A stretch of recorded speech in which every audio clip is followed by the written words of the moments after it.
Radikowska. And Rachel Summers.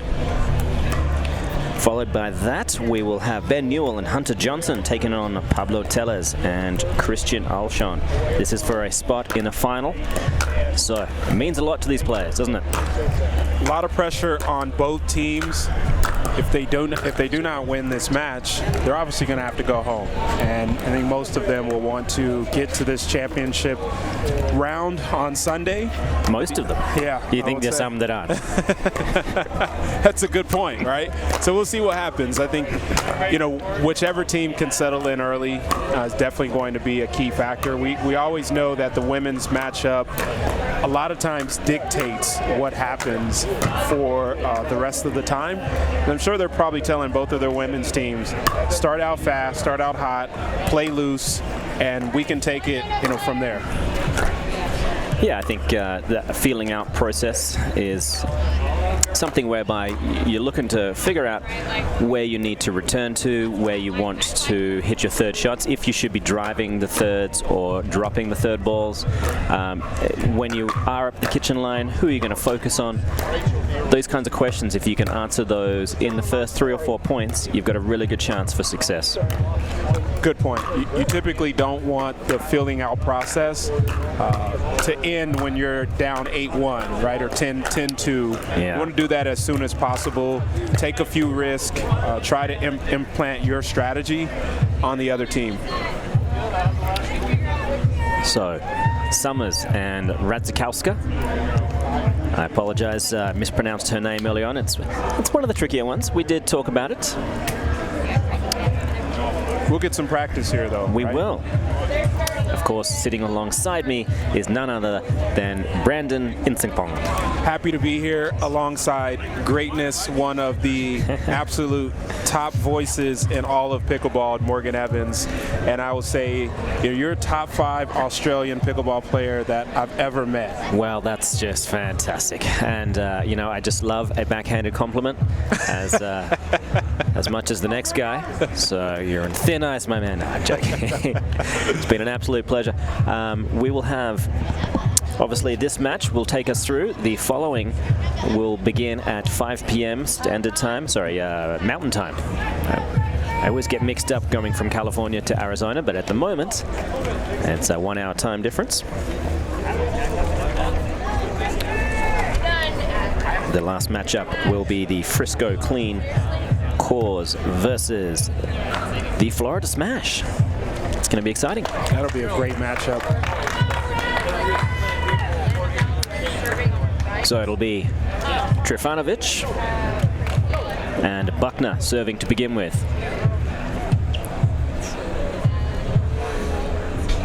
Trifunovic, previously known as Christine McGrath, been around the pro pickleball scene for quite some time, has had a lot of success. It's great to see her out here on this stage. Yeah, alongside Sarah Ansbury, they won a lot of tournaments, US Open champions. Are you just a camera media person? Okay. All right. Ron, we ready? Ready? All right, players are ready, referees are ready, commentators. Well, that's questionable, but we'll do our best.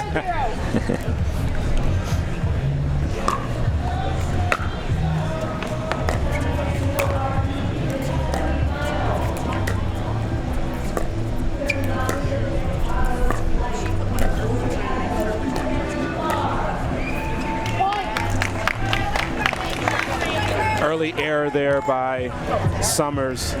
I like the initial point, though. It seems like these ladies have warmed up quite enough.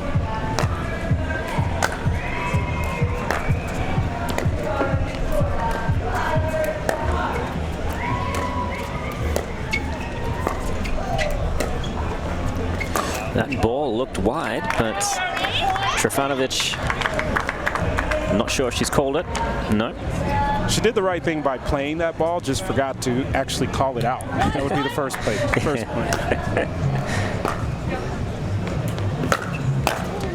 Great backhand drive by Summers. Yeah. Tried to double it up. It really looks good. She's got a kind of a fairly unique style with that two-handed backhand. You see a lot of the women in pickleball and in professional tennis with a two-arm bent elbow technique. She has a much more straight arm technique, kind of more akin to Andre Agassi.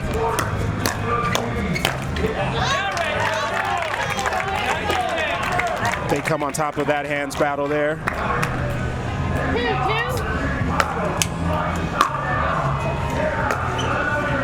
That's a great third shot by Summers.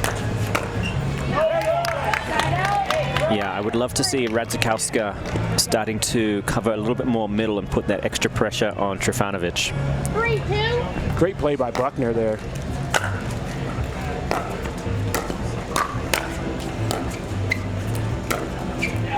What a ball by Summers. Very sneaky. She held that for long enough. Trifunovic didn't see it coming. Yeah, not entirely familiar with her game. I'm getting a first-hand look at it now. This is awesome.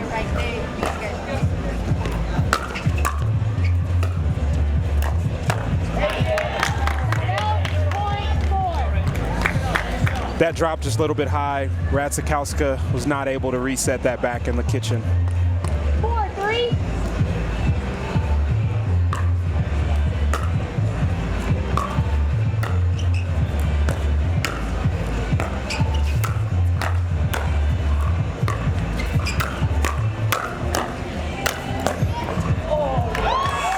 There was a little bit of confusion on who should take that last ball, but the taller player, Radzikowska, took it in the end. Well played. 4-4. And that ball a little bit wide. Summers,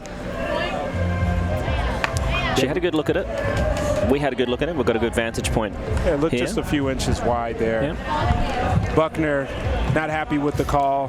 5-4.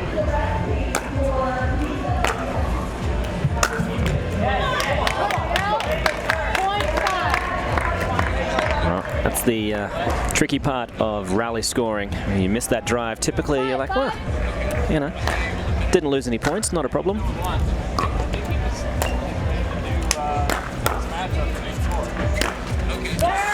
I love that play by Buckner. Yeah, that is a beautiful two-handed backhand as well.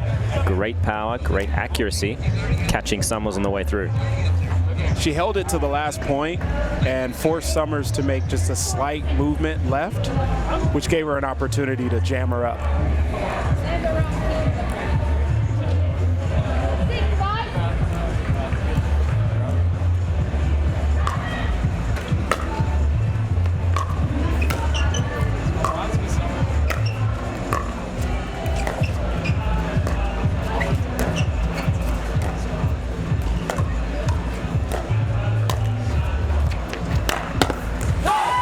Great ATP by Buckner.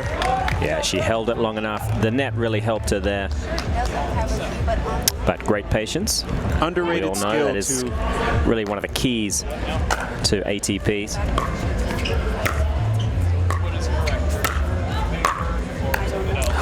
I was just going to say, someone needs to drop this ball very short. Don't worry about trying to keep them back and gamble with the power game. That was beautiful by Radzikowska.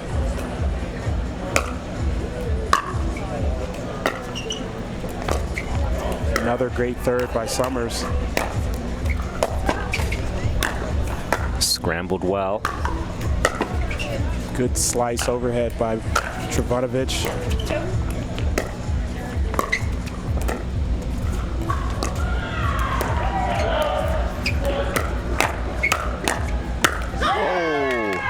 She locked and loaded, had a great look at 2 or 3 backhands there. And I'm really liking the happy feet of Radzikowska. You see how active she is. You don't often get that from the taller players. It takes staying on your toes to another level. Keeps her lively.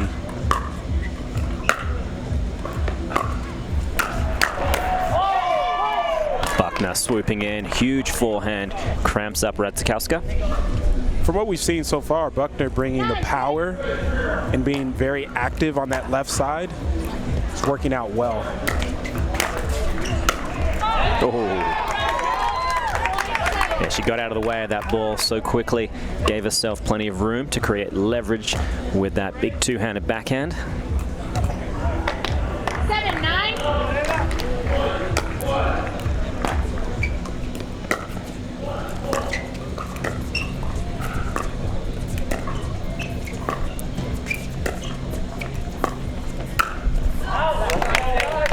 just missed that one. Summers did everything to set that up nicely. Just pushed the finish a little bit too deep. 10-7.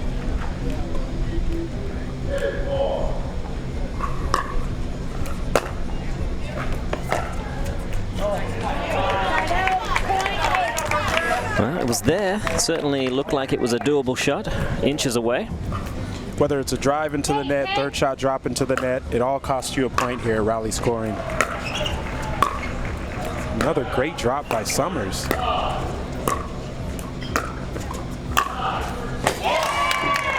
And then just one a little bit high. I think that one's on you, Brandon. Hey, look, she's playing the percentages. She pressed her luck a little bit on the last one. It became a little bit too high. Atlanta Bouncers take an 11-8 lead going into the changeover. Yeah, it is. It's a tricky kind of formula. You've got to weigh up for yourself the height you give your third shot drops. You know, on the one side, if you give yourself plenty of margin above the net and you land it well, you're also giving yourself massive amounts of time. You can give yourself all the time you need possibly to get there up to the kitchen line in one go. However, if you go a little too high and a little too far, that's an easy volley for your opponents. And the players who have good step back fourth ball attacking options can really just let that higher bouncing ball come in, pivot backwards nicely, wait for that ball to get to an apex, and then fire a bullet. Some of these girls can hit it so hard. And some of the best players in our game today they won't go to the same spot multiple times. You saw Summers try to go 3 times with that same drop, maybe moving it left or right would have increased her chances.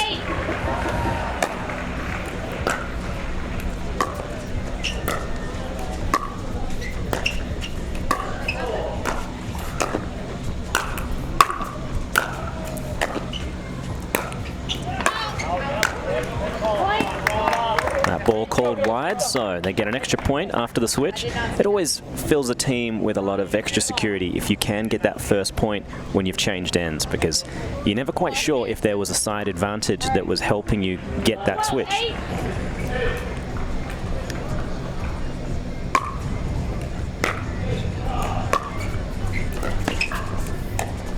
Great recovery by Buckner.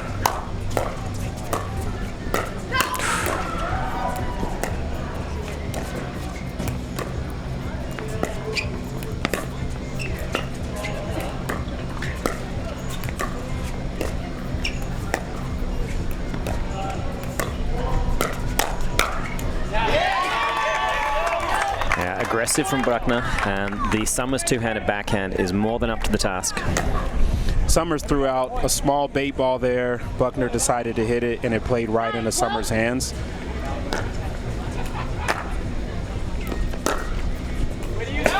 Cool. And that ball stays in. Listen, everybody likes Summers, but I'm not sure the Atlanta Bouncers do right now. I'm more of a spring guy myself. Summers are 125 in the desert. Actually, winter. I'm switching to winter.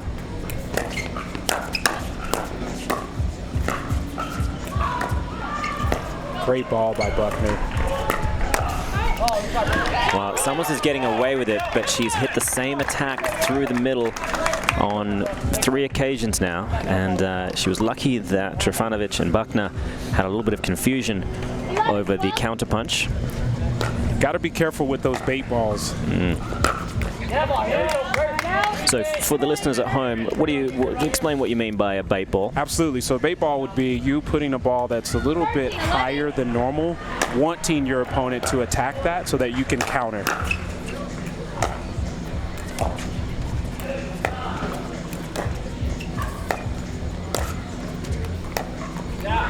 Yeah, much like in boxing, when you throw the first punch, that's the moment you're actually exposed. And if you can get your opponent to throw something perhaps a little bit off balance that they weren't expecting, then your counterpunch can be even more effective.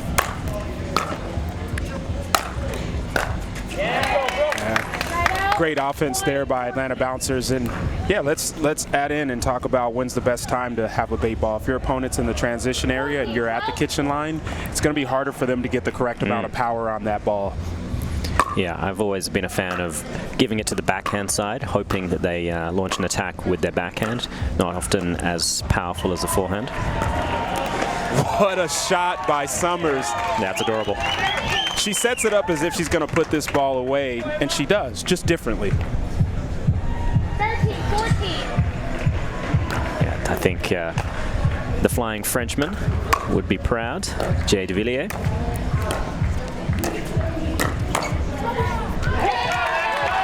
Yeah, I don't think that was bait. I think that one was just too high. Yeah, that one's a little too high. Usually when it works out, the player will say it was a bait ball. Yeah. That's a big two-hander.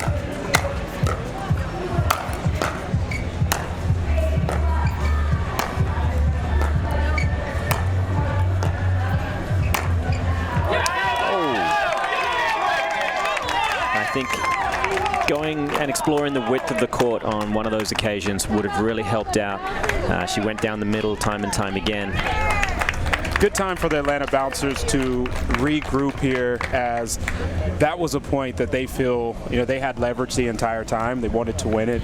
Maybe utilizing, to your point, more angles, possibly a drop shot in that instance would have helped out. The last thing you want to do is have an error while your opponents are at the baseline and you're at the kitchen line.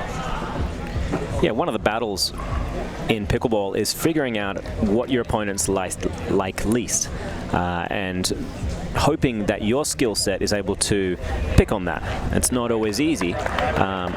And I think a lot of the players out there, they lean on their power game so often. It's great to see some of the ladies here explore that touch option when the players are pinned on the baseline. And the temptation is just to keep driving, knowing you've probably got a bit of margin above the net.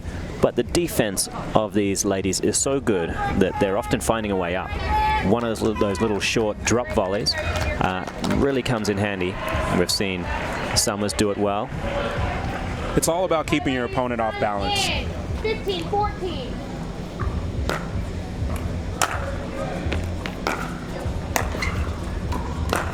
Oh, look at that. Wow. Eva Radzikowska. Wow. Big backhand down the line. Watch here. She stays back and says, look, I can just put this in that little margin spot. Yeah, if you can be that inch perfect, well, all power to you.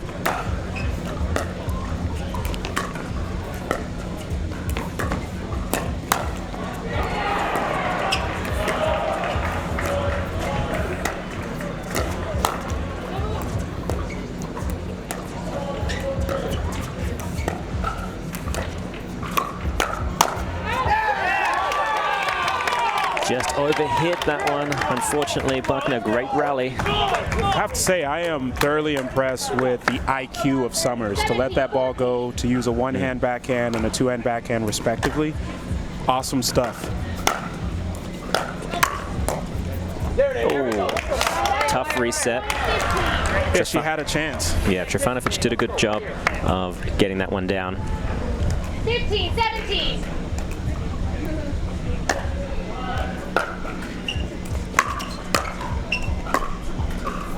Oh, that's a great drop.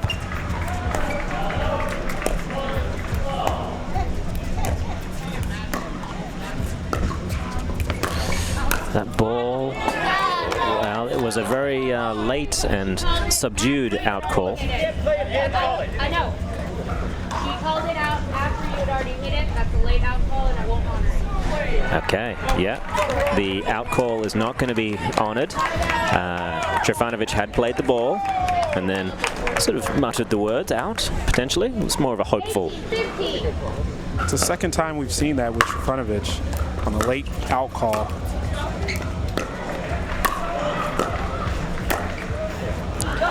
And Buckner, just so much margin above the net. Didn't need to be that precise. Sometimes when your opponents have such good defense, it can force you to get out of character at the kitchen line. So the bounce is just 2 points away now. And make that one. Yeah, Bay Area Breakers with a chance to win this game here, up 20-15.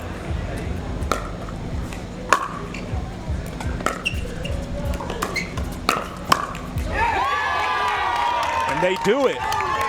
What a game by Summers and Radzikowska. Awesome high-level stuff. They take a 1-0 lead in this matchup. Yeah, I saw a good improvement in their level. They started well, but they finished even better. I really feel like they're complementing each other's games. And they've got good sort of collective dimensions to a large extent. Radzikowska, one of the tallest players on the tour.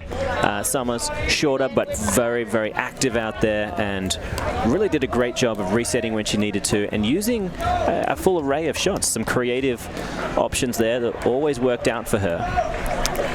So they've set the tone very well for the gentlemen to get involved. We're going to take a quick break. I'll be back shortly. You can watch the warm-up here. It's always fun watching the guys warm up.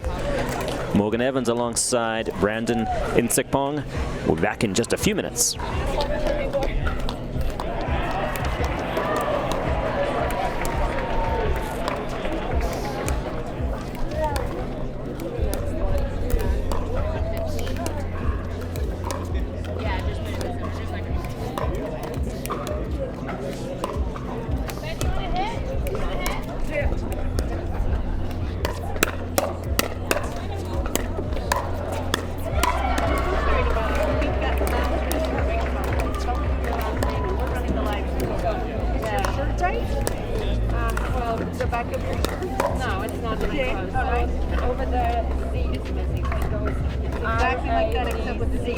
MLP site is wrong also. Okay, we're going to get it right now.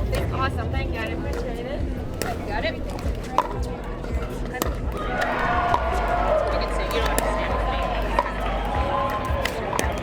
can sit. You don't have to stand. You can sit. Thank you.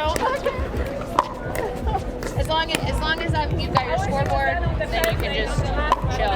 Because I want all the refs to just kind of have their own spot. Just kind of stay at like second ref, stay over there, tracking ref, just stay in your spot. Okay.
We're back at the Rockin' Protein Pickleball Center in Bellbank Park, Mesa, Arizona.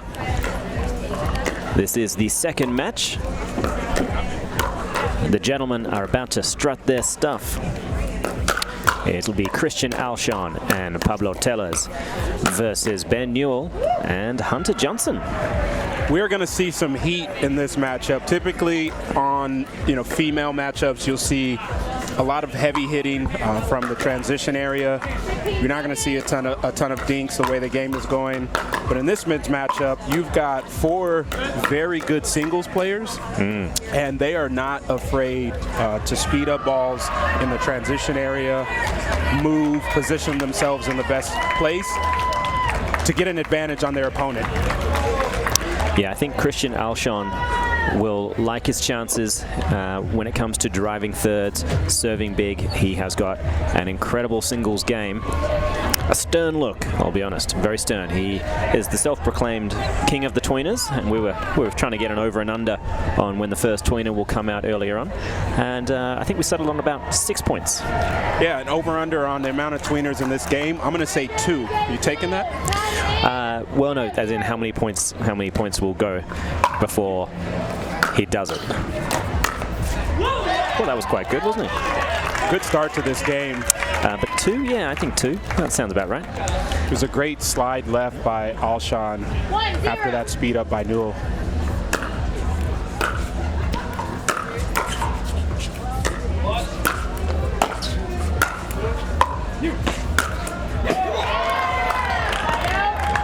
That ball just catching inside the line from Johnson. We weren't kidding when we said minimal dinks in this matchup. Hasn't been one yet. Yeah, for most of these players, dinks are a necessary evil sometimes. But if they can avoid it, they will.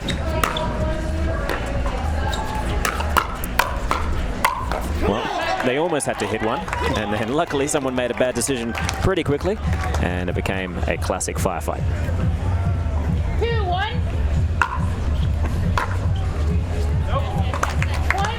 Yeah, pickleball, especially on the pro side, is multifaceted, but I think this game is a good microcosm of where it's headed. Fast pace, lots of speed ups. Oh, you were right. Yeah, I think you.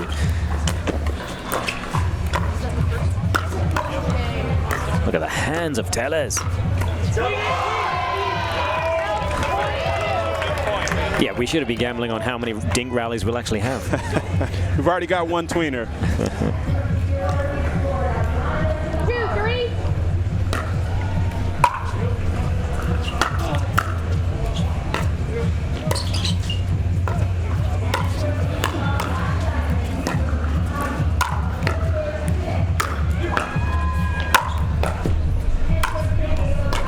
Great defense and a high lob. This is high. Oh, and not high enough to do the overhead. And the net gets involved for the win. That's unfortunate for Newell. He's got such fast hands. Yeah, Newell threw a lob up. I think it clipped a cloud. And then Alshon puts it away. 4-2. This is Arizona. They don't believe in clouds. Oh, Alshon. The shape on that volley from below the net height. I mean, he had margin to spare.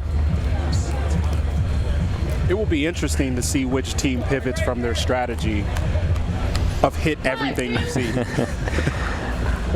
Yeah, I think the general strategy for both teams is shock and awe.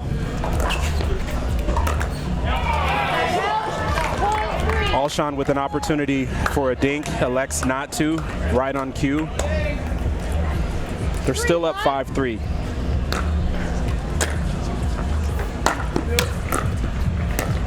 What a dig by Johnson.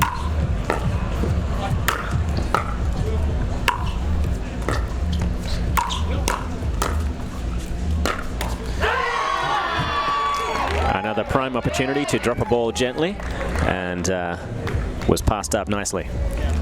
I like that speed up there by Newell because as he's backing up, it was more deceptive than some of the other ones. Caught Tellez off guard. And there was a quick bye-bye. Ooh. We've got our first chatter. A little controversy here as Alshon does not appreciate Newell saying bye-bye before he hit that ball.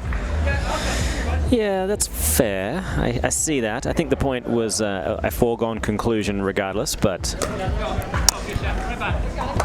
still, rules are rules, and we have them in place for a reason. Otherwise, well, what separates us from the animals? We talk about the mental portion of the game. An error there from Alshon after the controversy. Let's see if he can settle it in here. Good leave. Oh, and an added second or two of a look from Pablo Tellez. And Tellez is just one of the nicest guys out there. He's just an absolute sweetheart. But on the court, he can be a tiger. It's getting dicey.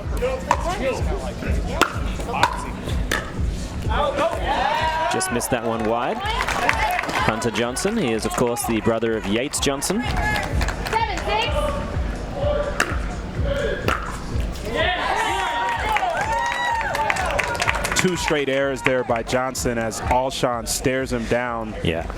I mean, Alshon scares me, to be honest. He walks like the Terminator. That's what gets me.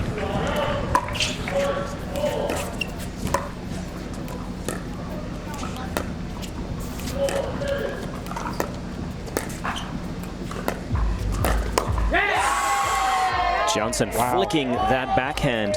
He was looking for the left shoulder of Alshon. That's a risky shot, but very high level. Speaks to the development of Johnson. He didn't have that shot 5 months ago. Has it now.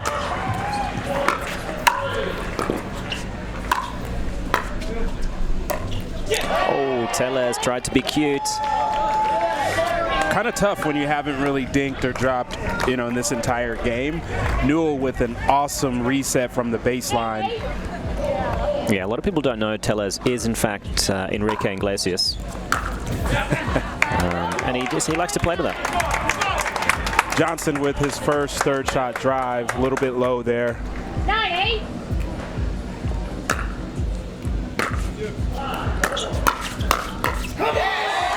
Alshon is getting fired up. Yells 4 or 5 times at Newell. 10-8.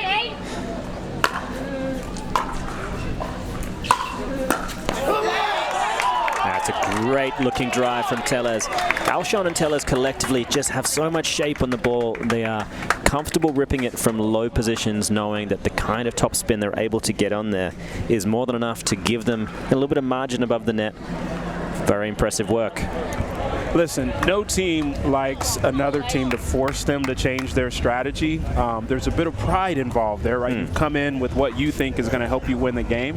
But I think at this point for Atlanta Bouncers, they've got to maybe make the decision to slow this pace down. Let's get into the kitchen. Let's see if we can get Johnson to have that backhand flip that worked a few points ago, and see if we can crawl our way back into this game. Yeah, so often it is the team that dictates the style of play that is the winning team. And if you can force your opponents to play the one that they don't want, well, it doesn't matter that they might have, third shot drives that go at the speed of sound. That was the first drop for a little while, and understandably, it wasn't great. It's a great ball by Johnson. Take that out of the air, put it at Alshon's feet. Oh, wow. Newell, he had everything he needed there. Did such a good job digging up that first one. If you look at the point construction, they actually wanted to slow that point down. Newell had an opportunity, just missed it.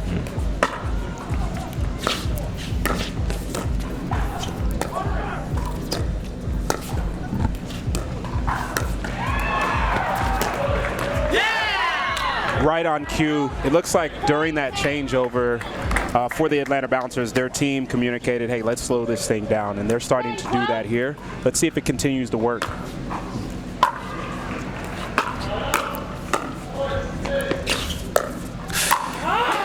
The problem is they are going to have to be very, very precise in the transition area to be able to effectively do that, because these returns are typically coming with real depth. So they're going to have to play at least one shot in the transition area, and if their skill set isn't up to the task of dropping that ball, delicately enough to actually get up there and force their opponents into some dink exchanges, then unfortunately it's not going to work. Listen, it takes 4 to tango in this situation. I completely agree with you. 13.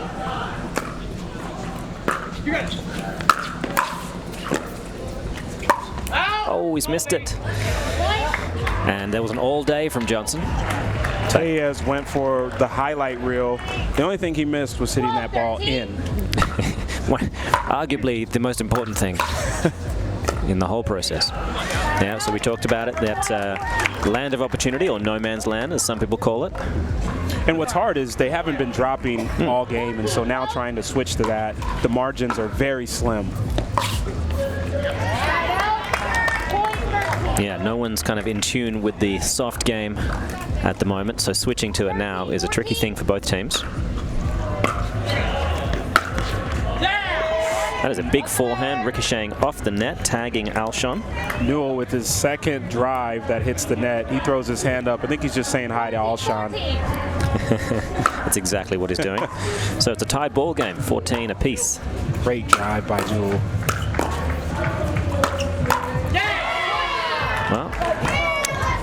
look, I guess they're going with what's functional, and the power game is what they know. 15, 14. Well, it is subtle that they are taking maybe 10, 20% off of those drives now. As you can see here on a backhand drive down the line by Johnson, you know, in the first half of this game, he was hitting that 100. Now he's hitting at 65. I think Tellez didn't think it was going over. He barely moved a muscle.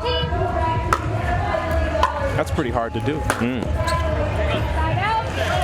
Well, Newell, he got a couple of great ones in previous points, so perhaps he's allowed to make one mistake.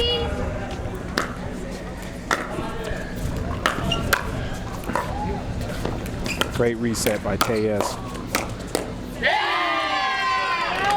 Yeah, that's the style that I think the Atlanta Bouncers are going to do well in, as they're up here 17 to 15.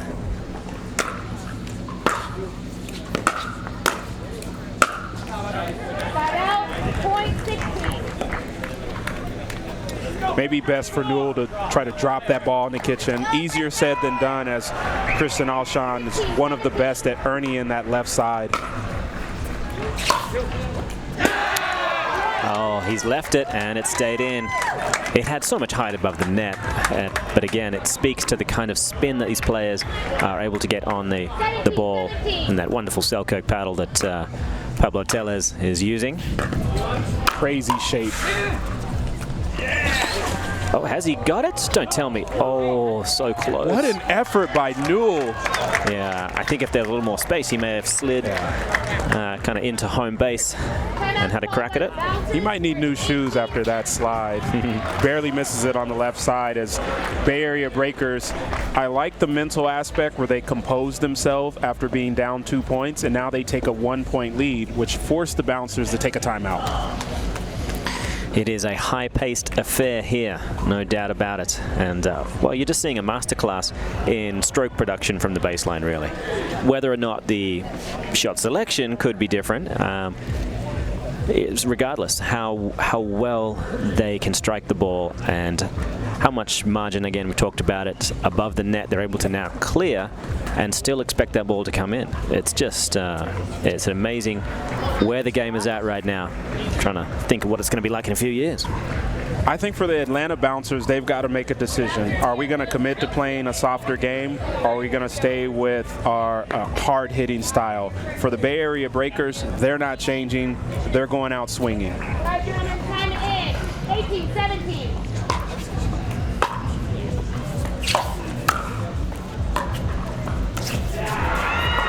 The drop shot Ernie by Johnson.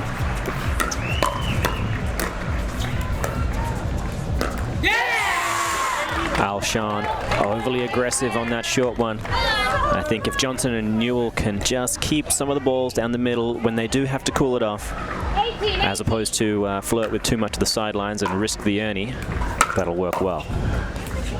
That ball just in. Yeah. And Johnson swooping in so quickly with a low two-handed backhand that catches Tellez in the chest. A little ambitious, but if you can hit somebody in the chest, you're going to get the point every time. Yeah, I think everybody's been hit by now.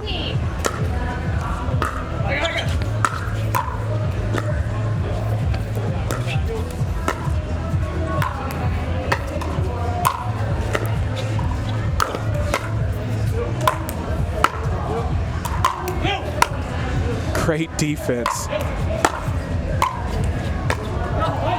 Oh, it was so good. Newell, the shoulder was going to pop out eventually. He was in survival mode the entire time, took an opportunity, maybe should have waited for the next ball.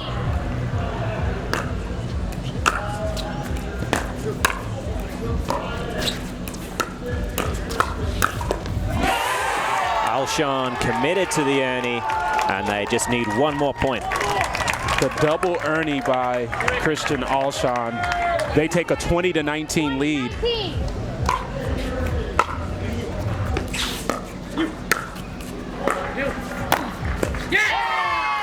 And it looked like Alshon was looking for a drive slice on the backhand side. They're very rare. Indecisive, left it high. Newell puts it cross court, and we're at 19-20. Both teams are frozen.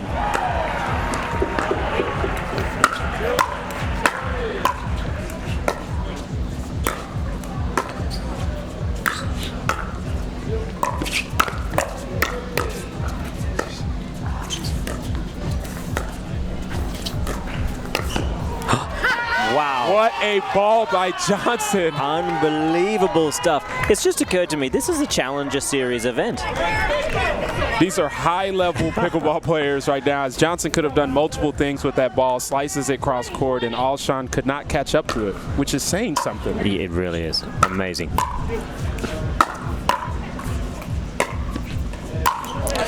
Well, probably should have stuck with the drive. He hit a couple of great drives. What I'm not seeing, though, from Johnson is any disconnection forward, applying some pressure to that first volley and or second volley from Tellez. Would love to see him do that. All right, so 20 apiece, and now it's the breakers. Excuse me, the bouncers that have a chance to get close to clinching.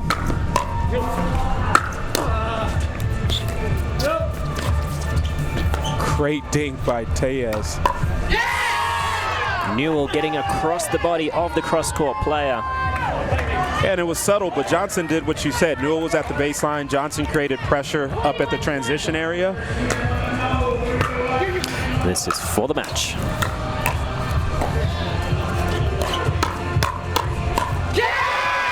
What a finish by Wow. the bouncers.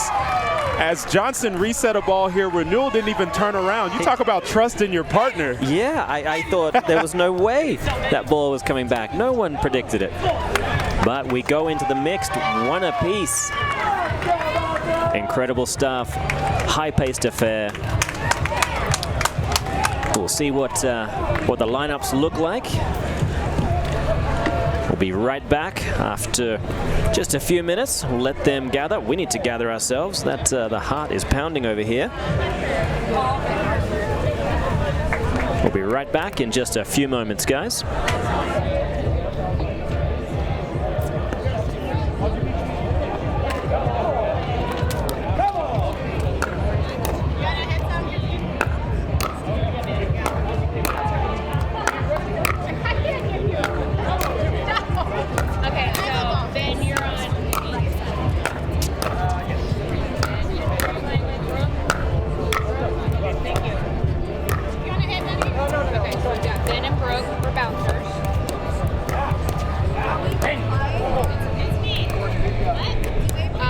It'll be for the bouncers, Ben and Brooke, Ben Newell,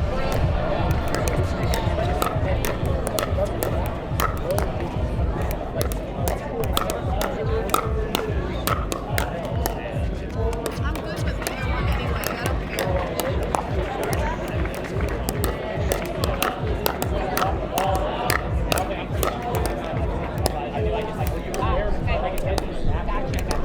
You're right. Pablo, right.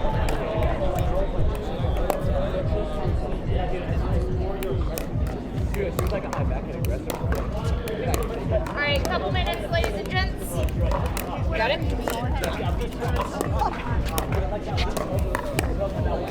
So we'll have the bouncers serving, Ben and Brooke serving on the right.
Mixed doubles just about to get underway. The breakers are playing the bouncers.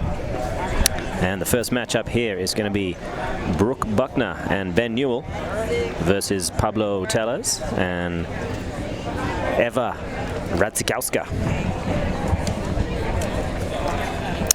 This one means a lot. This is a semi-final in the Challenger Series. 1-1. Both teams looking for a W here to create momentum down the stretch. And the lefties find themselves cross-court from each other once again. Newell misfires on that first forehand drive, clips the net. 1-0.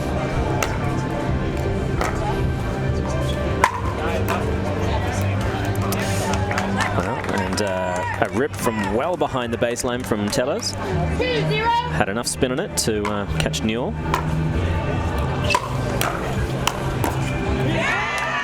Great start right now from the breakers. 3-0, quick lead. 3-0.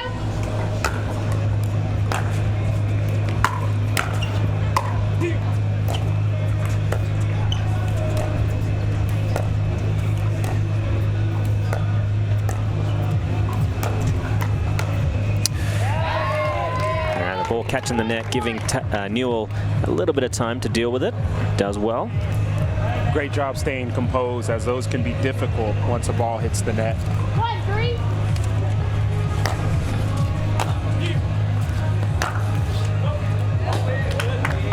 Another drive that clips the net for the bouncers. This time it's Buckner, and that ball just sails a little bit long. She's wondering and talking to her bench to see if that hit the hair of Radzikowska. Radzikowska.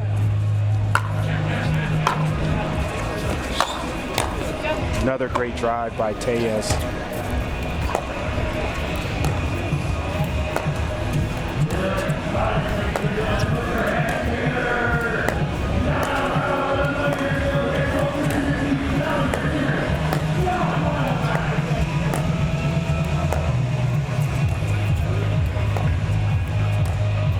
Back and forth cross-court dinking here.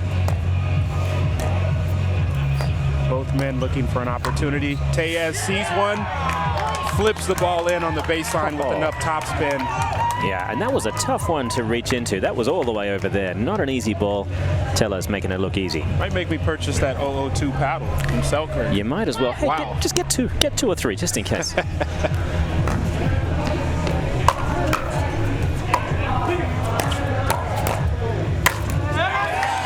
Tellez, he had a measured approach to that overhead. He recognized that there was a deer in the headlights look from Buckner. Didn't want to do any real damage, but obviously didn't want the ball coming back. I love the way he's controlling the tempo in this matchup so far. Yeah, and that tempo is high-paced. Radzikowska continues it as well. Yeah, it is Metallica in the late 80s kind of tempo. Before my time, but I'll look it up. Really? Oh. Well, I feel like I'm giving away my age now. I'm, of course, 25. Tellez comes over on that one. You saw he was able to get a winner off of it before. This time it didn't work out. I think he'll continue with that strategy, though. The lob by Newell. Great reset by Buckner, as Newell thought he saw an opportunity, but Radzikowska hit such a beautiful dink, it just dipped right in front of him. Yeah, it's great work, the two-handed backhand. The ball just being fed to the commentary booth for some reason. But one of our producers able to field the ball nicely. Well played. Yeah, if you need us, we're here. Another drop by Newell.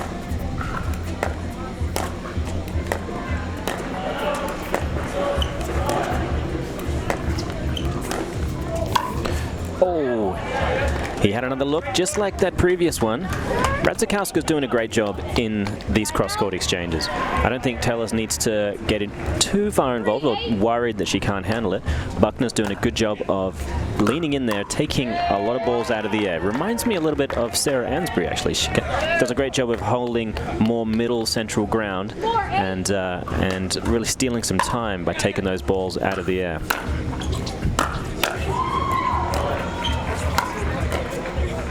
It's the challenge with mixed doubles, the line between doing enough and doing too much. And you see it has worked for the Bay Area Breakers so far to this point, but they've got to be careful to not over-leverage themselves in those situations. And Buckner sends that ball just a little bit long.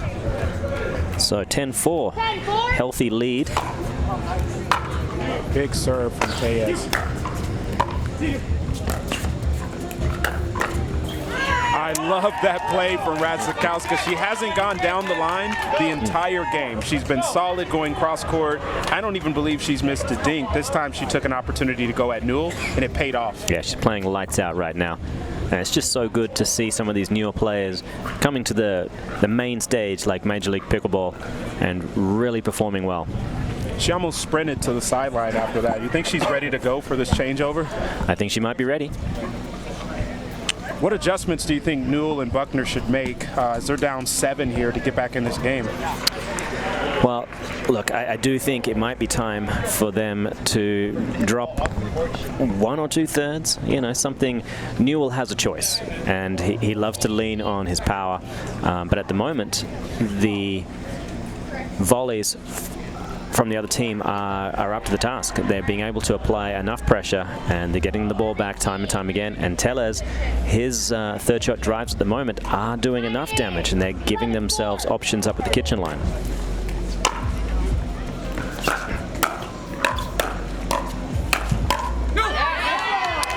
Oh, that's good work from Buckner. Did a really good job of defending herself. Yeah, that's impressive. She could have panicked because Tellez was barreling down on her, but stayed her ground. Oh. What a ball by Radzikowska. Unbelievable. And she had kind of a, can you believe he tried to do that to me? Look. She's like, I hit this 100 times 30 seconds ago.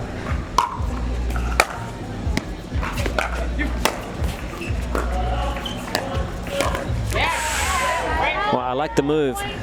Yeah, he's had success, well, right now 33% of the time. But I think he's ready to jump up to 50. Yeah, I think he should probably stay a little bit more to the right side right now as Radzikowska is on fire.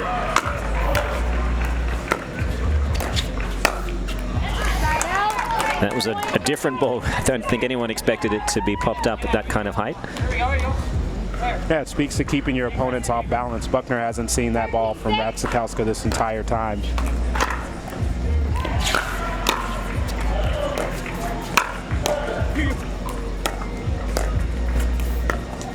Wow. I mean, we may need to clip this footage and put it for clinics all across the world on how to have a two-hand backhand roll dink. Yeah, it is a thing of beauty, really. And there's just so much spin. It's hard for Ben Newell to really get a lot of purchase on the ball. He has quite a similar game in terms of style, technique, and grip as Pablo Tellez. Tellez just has a little more range. Yeah, and as the Bay Area Breakers are up 15-7, I'd like to see, Tellez maybe allow Radzikowska to take more of the balls here, as she has just been on fire.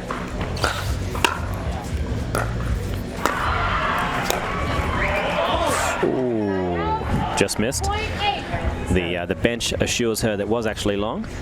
But at the moment, the team of Buckner and Newell do seem to be targeting Radzikowska on the return of serve. So she's getting her opportunities to hit the third shot drops or drives, most of the time drives. Oh, great dink by Newell. Good recovery by Tellez. And Radzikowska again with a backhand right where she likes it and jams up Newell. Yeah, he was still recovering back to a decent position. She is the star of this game so far. Yeah.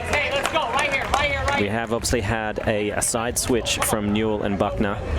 The lefty on the left-hand side now heads up with Tellez. Oh, that ball just creeps over. Tellez tries to pull it over. Unfortunately, that's not part of pickleball, is it? Well, you got to ask Kyle Yates that. He was legendarily good at getting the ball over and then assuring the referee it's totally fine. That may be on memes of pickleball soon.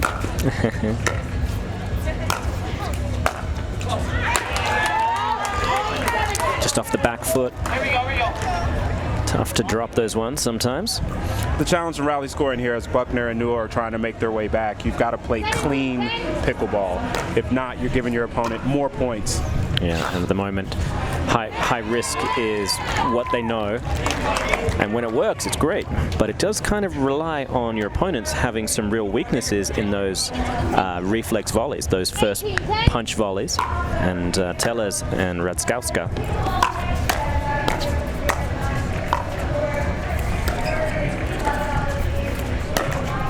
Or the look away from Newell. And when you're down by, this much as they're down 9, you can see Atlanta Bouncers are trying to make things happen, which forced Newell to speed that ball up. Didn't work out.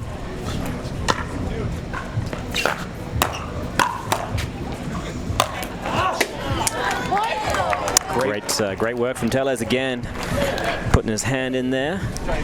Oh, I knew he was going to get to that 50-50 mark. 20-10. Still time left. That's true. Oh, it's the first miss in a long time from Radzikowska. I think everyone watching is shocked. We haven't seen that from her this entire game. Luckily, they've got some margin here with a 9-point lead. 11-20.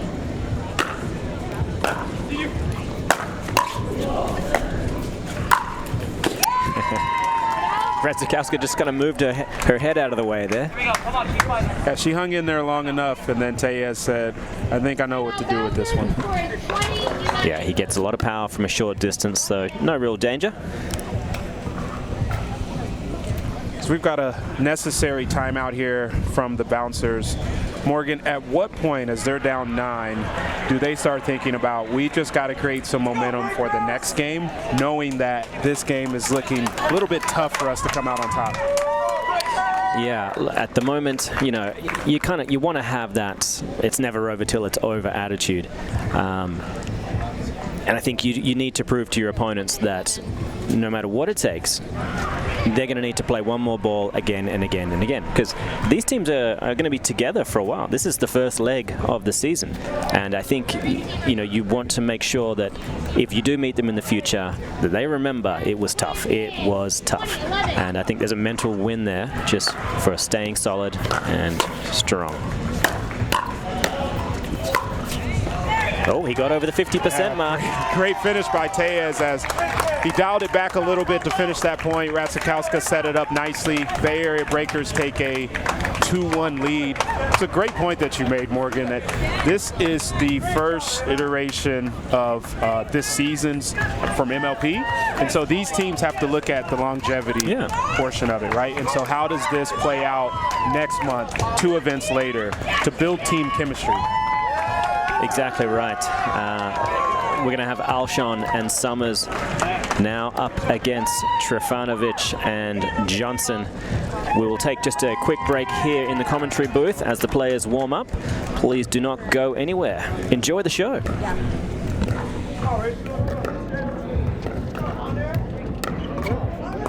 What city are the Bouncers? Atlanta.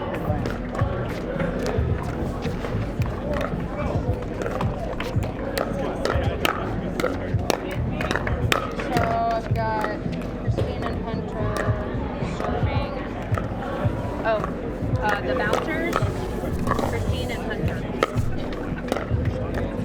No, you just haven't looked at your scoreboard yet. Oh. Yeah, I was like, oh, I see what you did.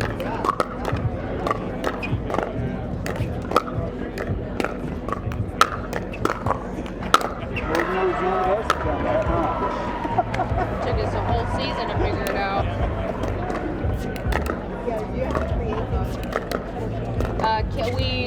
This is version 7. Yeah. Really? Yeah. I'm gonna drink my Coke.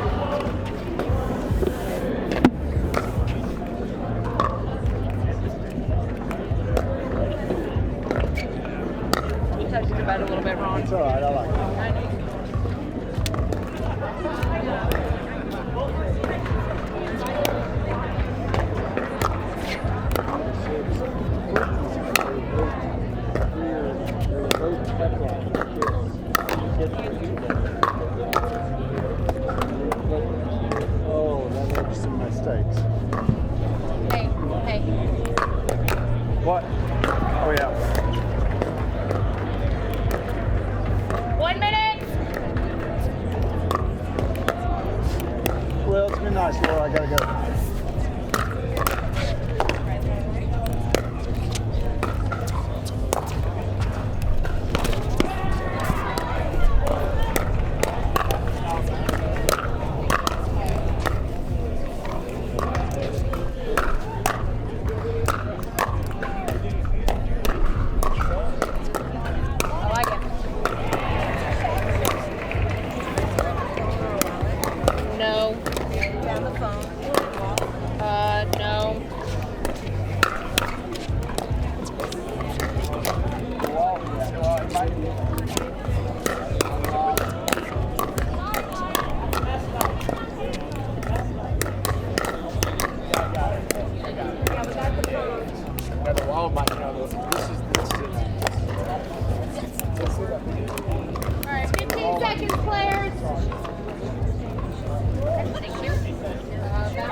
We're back, ladies and gentlemen, here at the Rockin' Protein Pickleball Center at Bellbank Park, Mesa, Arizona. We're getting into the second mixed doubles now. The Breakers have taken a 2-1 lead after Tellez and Radzikowska took the first of the mixed doubles matches. Trifunovic is going to be serving to begin with for the Bouncers. We are in for a treat. Time in. 0-0.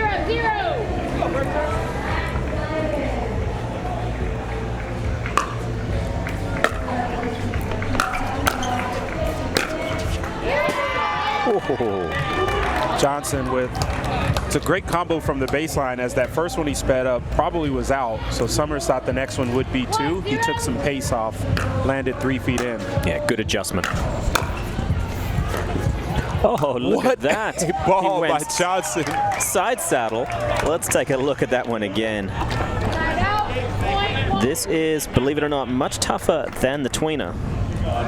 Have you ever hit a forehand by turning the opposite direction? I'm not sure I've hit a forehand in the correct direction. Well, Johnson was there waiting and got a paddle on it. Alshon with great pressure and a little bit of a stare down there early. 2-1. Yeah, he enjoys the gamesmanship. Great drop by Summers. And she is up to the task. I think the moment that Alshon really trusts that Summers can take care of business on that forehand side, then he's going to be able to stay home a little longer and will reduce the chance that Trifunovic could potentially get him down the line. We haven't seen much of that today, as Summers has been pretty good with that two-hand backhand. 2-3.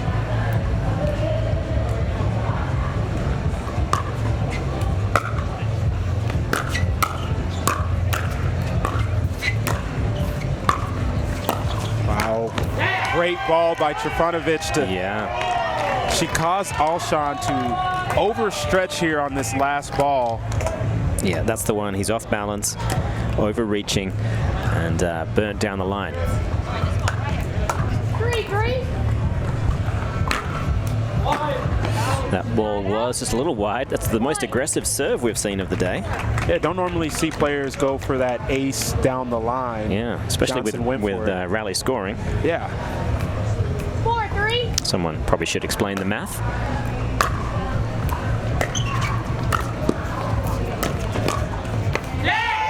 She's found it. However, Alshon and Summers are calling it wide. I think we'll get a challenge here. Yeah, from our vantage point, that ball looked a few inches wide. Alshon with the speed up to Trifunovic. She slid, but the ball just sailed a little bit. We're going to get a challenge call by the Atlanta Bouncers, so we'll find out for sure what happened. Let's take a look. Let's have a little look-see. Oh, Oh, it's one of those ones where the... Oh, okay, that looks like it's... that looks to be... I think that's just off the ground at that moment, but I think when it lands, it's still going to be deemed in. Could this be a situation where they say the call stands, right? On the court, it was called out. They take a look at the replay, or do you think this is one they should say it's conclusive? Yeah, I think if there's any ambiguity, they need to give the benefit of the doubt. And the ball's called in. Okay, so they seemed sure of it. Well done, refs. Yeah, great job to our referee crew. We've got Ron Ponder and Courtney Johnson here. Two of the best. Oh, yeah. Yeah. Absolute pros. All right, time in. 4-4. 4-4 is the score. We'll update that on the scoreboard. And Johnson, another assurance that this will happen all day. That speaks to the growth in his pickleball game, where he hit 2 60% drives at different angles. Yeah, he's just got so much control over the speed, the spin, and direction of these drives that they need to do whatever it takes to get the return over to Trifunovic. That's a good start. All right, and it pays off well.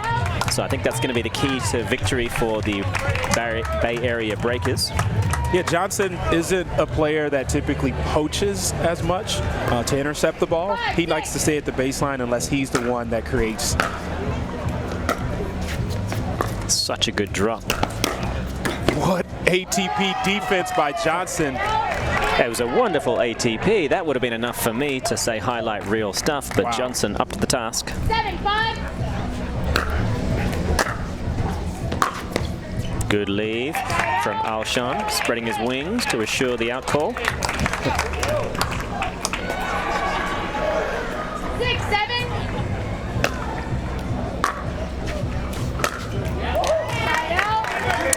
That's not his best drive.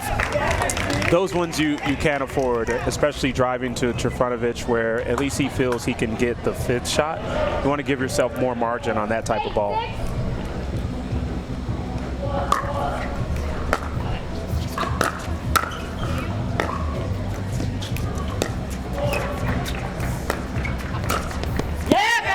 Wow, he's got it. What a play by Johnson. I like this entire point construction by him. As he went to Summers, he expected Summers to go cross court. He hit that ball to Alshon's left side and then forced the earning. The man is playing lights out right now. Oh, so sorry. I mean, he hasn't tried to drop a ball, you know, since I think mid-yesterday. Good news is he can't hear you from here, so. Well, you say that. A lot of them wear earpieces. No, they don't. No, that used to be legal though, and luckily they outlawed it last year. Quick shout out to some team owners. In particular, I'm a fan of the bouncers, mostly because it's beer. Anheuser-Busch. Well, I just love your work. Everything you do to make me seem better looking. Just love it.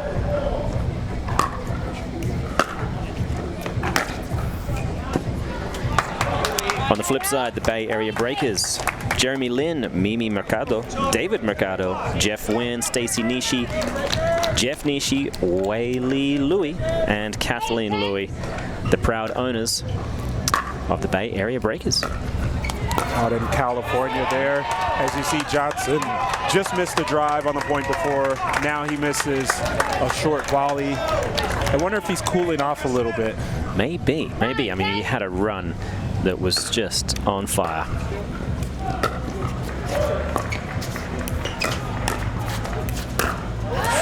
Alshon, yeah, he has every right to drop his paddle there. He knows the shot selection. Rachel Summers is hitting some wonderful third shot drops.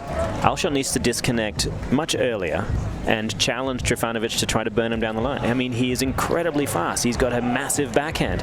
He can handle that, and he can force her to try to play the lowest percentage shot. He's a little passive in that opening stage, and then overly aggressive in the next 2 or 3, the 7th and the 9th, when he does get a look at something. He's good, but no one's that good. Well, maybe Ben is, but yeah. Well, look, the other thing that happens is from a mental aspect, if you take low percentage chances, you're actually telling your partner without saying it that I don't trust you. Yeah, right? I don't want to keep more balls in play because I don't know what's going to happen. So he's got to refrain from doing things like that to keep Summer's spirits high so they can come back in this game. Yeah. Give her the trust that she deserves. She's played very well. That will let her settle in. All right, players, time in. 11-9. Great serve by Johnson.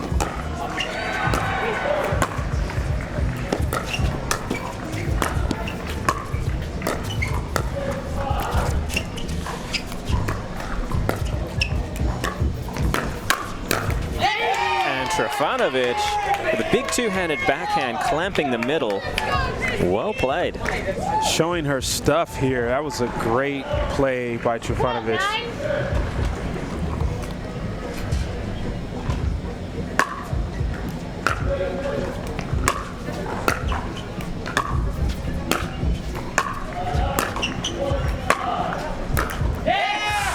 And Alshon, he's in his own head right now. Trifunovic got so many back that Alshon decided to go a different area. I mean, nothing says I respect your defense more than I'm going to your partner. Oh, what a drive. That's a good leave.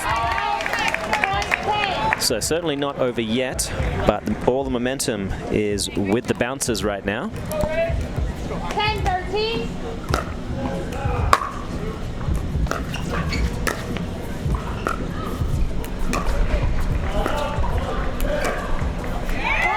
So that's a little bit of extra pressure from Alshon there, really taking a central position. I think it'll help them even more if they start being a little more aggressive on the serve so that the returns can't be so directed easily to Summers.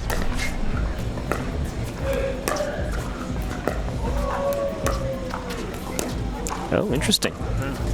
Forehand from the backhand side by Alshon. Bay Area feels like they've got a strategy right now. They're going to go cross-court to Trifunovic. They're going to have Alshon squeeze all the way to the middle and really just dare her to go down the line. 12-13. See, that's a ball I think Alshon needs to take.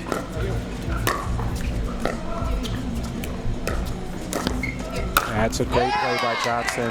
Yeah, if he's not comfortable coming that far over in either dropping or driving, then I think there's a lot of options left on the table. There's some area of opportunity on the backside of Christian Alshon right now.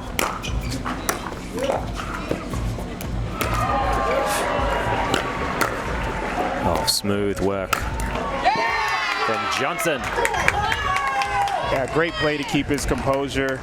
So he hit the net on that first volley, drops this one, forces the lob, and then puts it away. Yeah, right now he's just found a better compromise in terms of controlled aggression and not flat-out rage.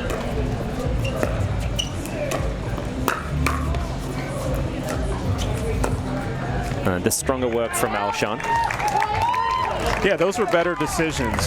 He didn't hit each of those balls as hard, and then he rolled one to Johnson, forced a tough recovery ball.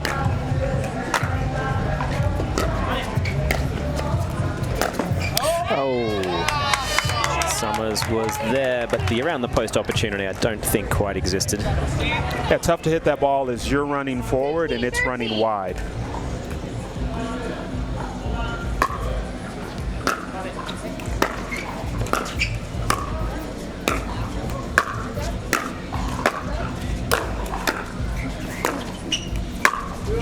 Good defense from the bouncers. Alshon with the Ernie. Summers to clean it up. Yeah, great work from Summers to get into a good position, use that big two-handed backhand, and not just go straight through the middle. Find the outside of Johnson. They're still in it, 14-16.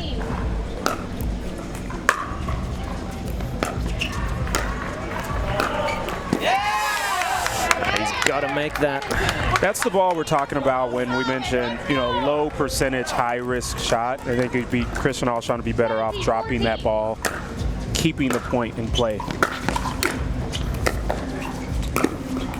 If Johnson gets away with this, it's a high-level play. And he did.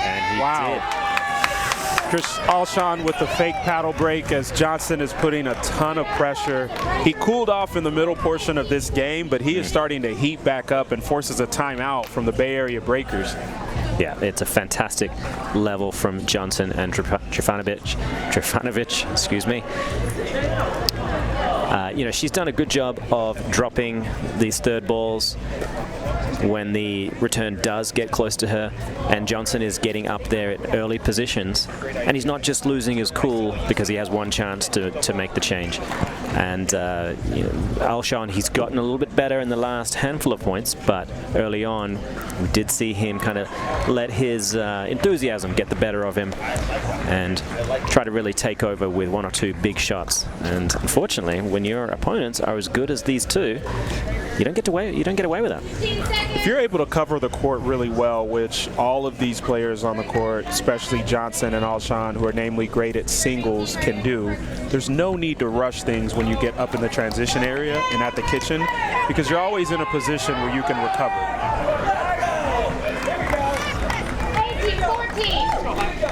18-14. So, 3 points away now.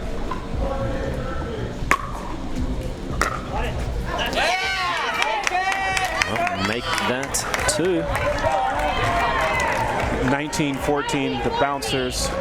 We may be headed for a Dreambreaker here. Great drive by Johnson. And Johnson trying his luck at some Alshon-like decisions. Yeah, and listen, he's been playing well. When you play mixed doubles, if you're not having a couple opportunities where you go too far, you're probably not giving it your all.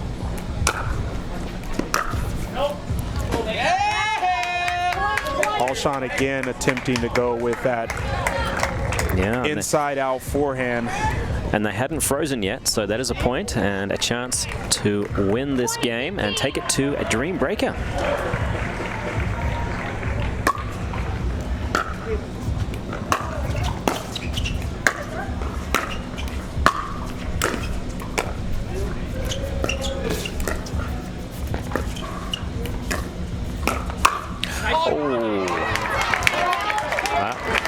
Glad she got back into position so quickly, but that ball was certainly too low to really have a good stab at. Yeah, she knew it was coming, just put a little too much pace on that, on the counter.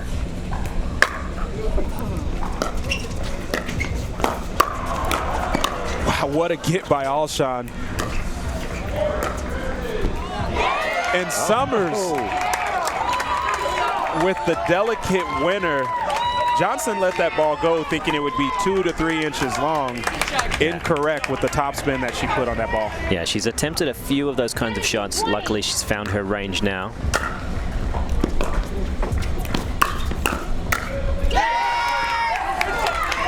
Haven't seen a lot of that from Trifunovic. Ball that bounces and speeding up cross court towards Summer, it worked out for them. Yeah, and I think because it hasn't happened much, it was tough for Summers to be ready for that one. So, another chance to clinch the game here.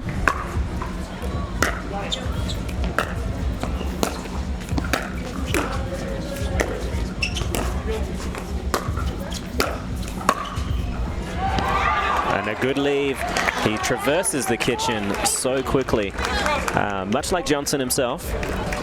You can see there Alshon taking less chances at the kitchen line and playing the percentages.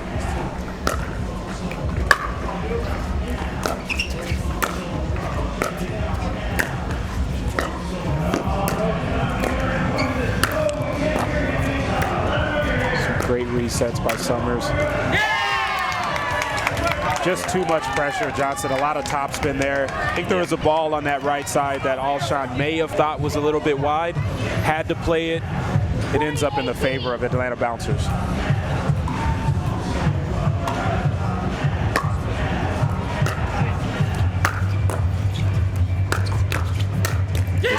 That's it, folks. They take it to the Dreambreaker.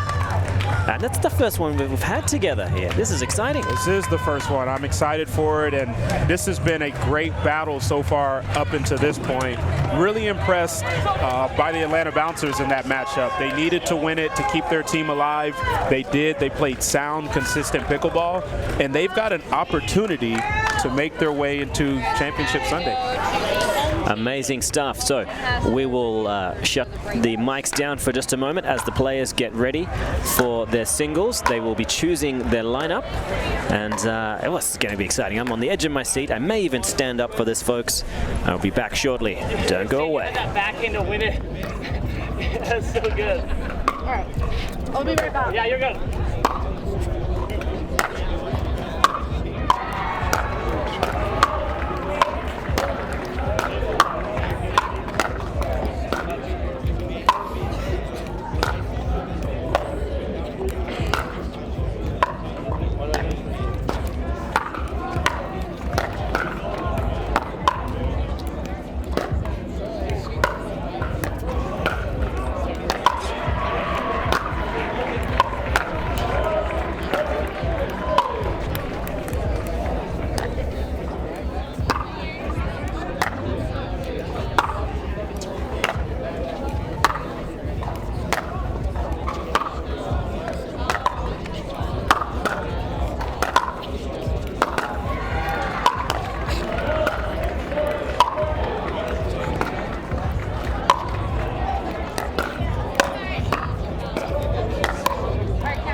Be a long process. They've chosen 100. Okay, we're going Christian next.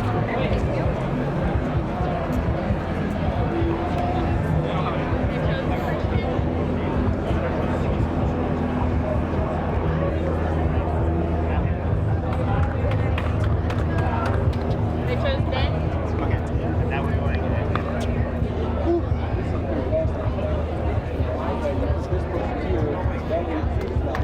How do our guys?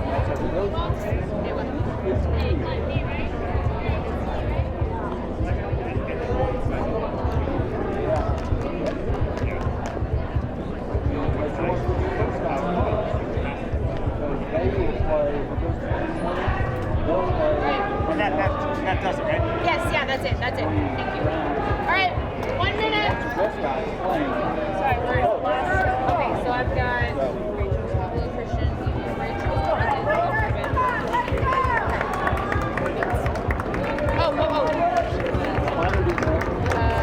Breakers.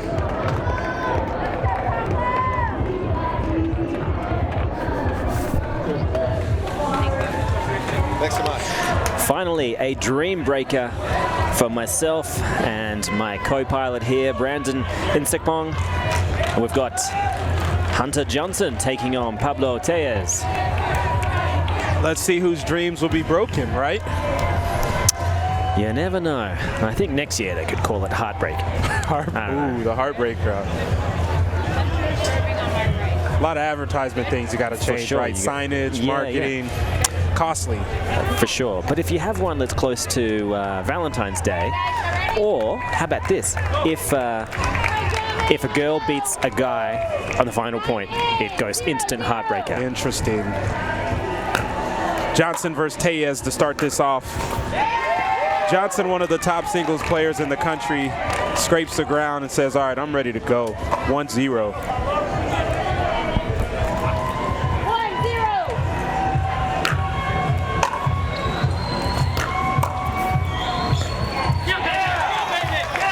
Tellez, no stranger to the singles court himself. So 1-1. And as a lefty, poses a little bit of difficulty for righties.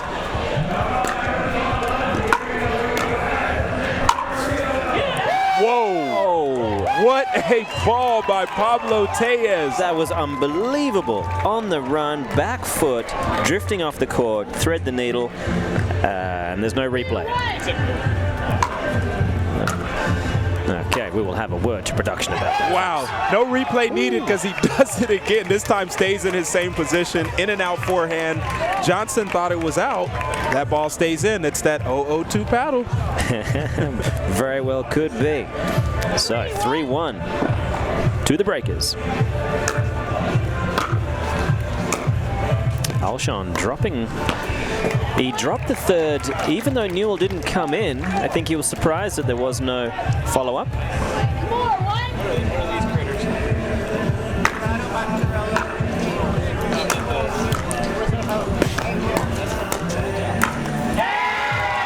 Newell tagging Alshon. Pumps his chest. Still a 4-2 lead by the breakers.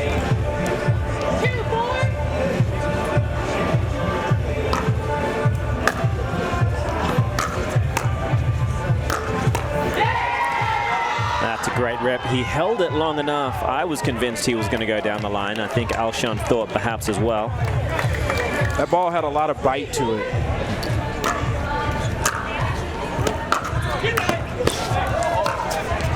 Wow. He's missed it. Newell talking, said good night as he hit that backhand cross court.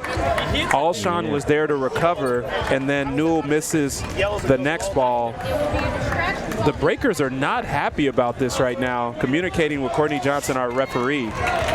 Yeah, with any luck, we'll stop just short of fisticuffs, but you just never know in this crazy game. Oh, they're playing tennis.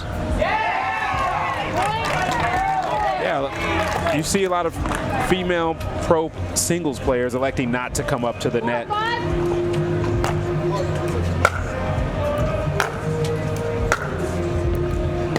So some great ground strokes by Radzikowska. Yeah. She obviously knows her way around the tennis court very well.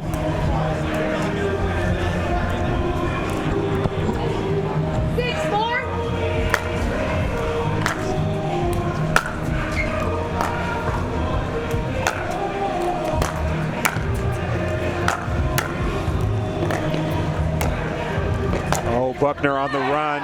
Yeah, and Radzikowska doing a wonderful job of just playing controlled positional pickleball when she's got good position up at the kitchen line.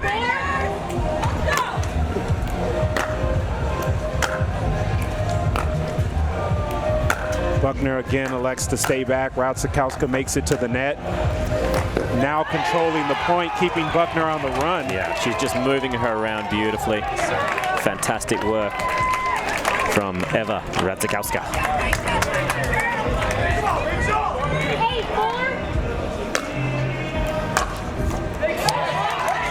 So Trifunovic, she's got some work to do here to help keep her team alive. Summers bouncing up and down. Looks real comfortable out here right now as they have a 9-4 lead.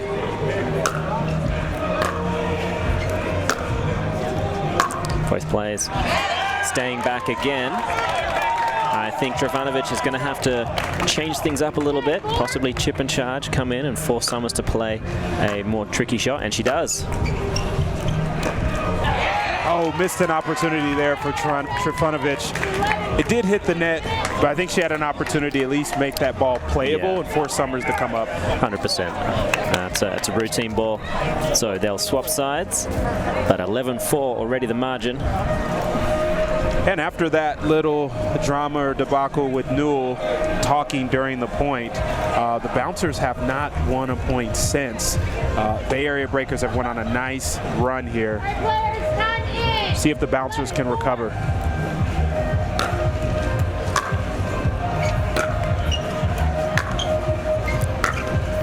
Trifunovic makes her way in.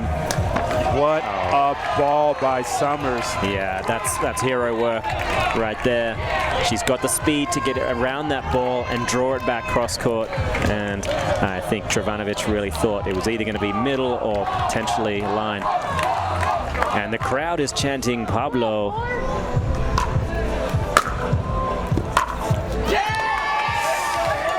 Couldn't connect on that first drive.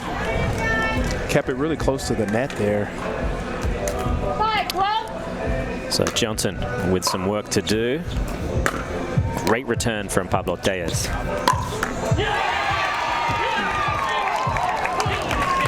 He was there, ready and waited. He picked his spot beautifully. Good job by Tellez, as you see here, to hold that position and force Johnson to go with the harder shot, which would be the cross-court ball.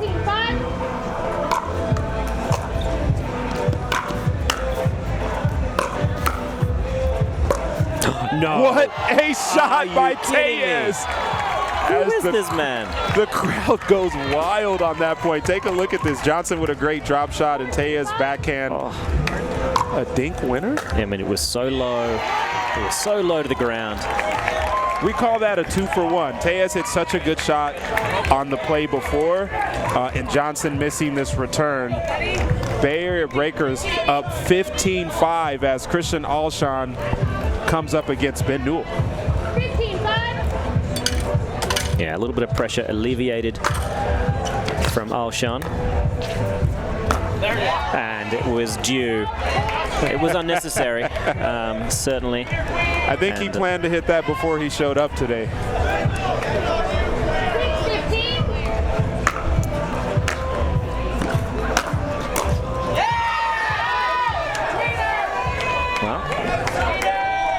Got to be careful here. Yeah, he needs to. Alshon needs to settle down, play some percentage stuff. Don't worry about looking good right now. Worry about the W. That's 3 straight points there for Newell. Look for a yell or maybe him to get fired up if he goes 4 in a row here against Christian Alshon. Yeah, something about good night seems to be happening a lot.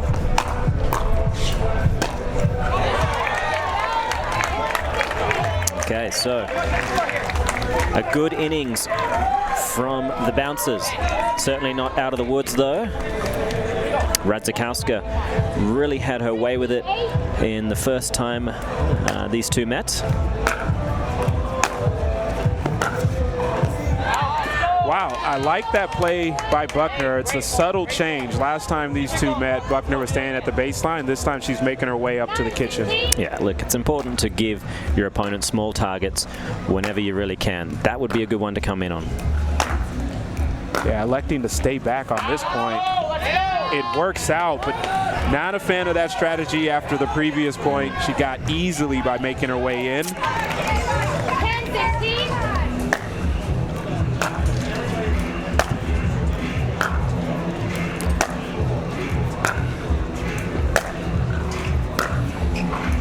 Radzikowska comes in.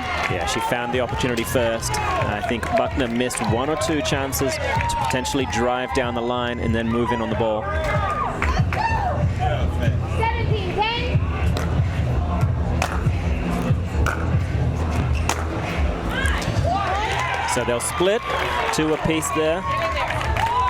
That goes to your point, Morgan. When your opponent's coming to the net in singles, it forces smaller margin on your shot, which makes it incredibly harder. Yeah, just applying that spatial pressure. Summers and Trifunovic electing to stay back in this rally. Well, and it worked out for Trifunovic on this occasion. Possibly watching a lot of the Australian Open going on right now. Can you fault him? 11-18.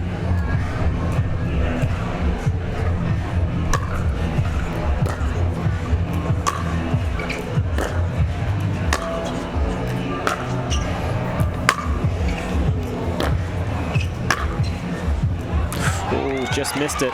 Summers just having the better depth on that occasion, keeping the ball nice and deep, plenty of top spin on the ball and that forehand especially.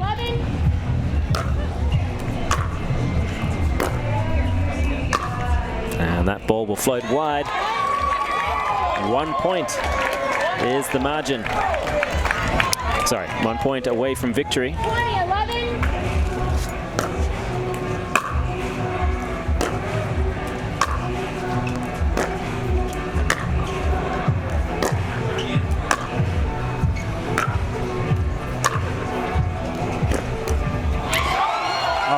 Trifunovic fighting to stay alive. Summers hits the net, and with that, the Bay Area Breakers take this matchup and punch their ticket to Championship Sunday here at MLP.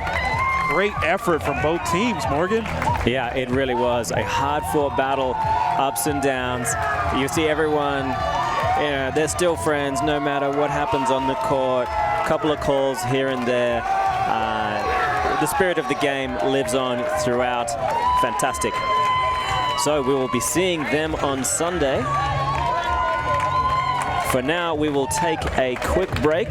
We've got a matchup coming at 5 o'clock Arizona time. Do not go anywhere. That'll be with the Premier level as well. So looking forward to that one. Do not go away for that. We'll have the New York Hustlers versus the Florida Smash. Oh, it's going to be a great matchup there. We saw the New York Hustlers earlier today. Sorry, forgive me. Frisco Clean Cause. Clean Cause. Yes, the Clean Cause versus Florida Smash. That'll be coming up in around about 20 minutes. So we expect to see you back here. I'm Morgan Evans alongside Brandon Insectbong. We'll see you shortly. Take it easy.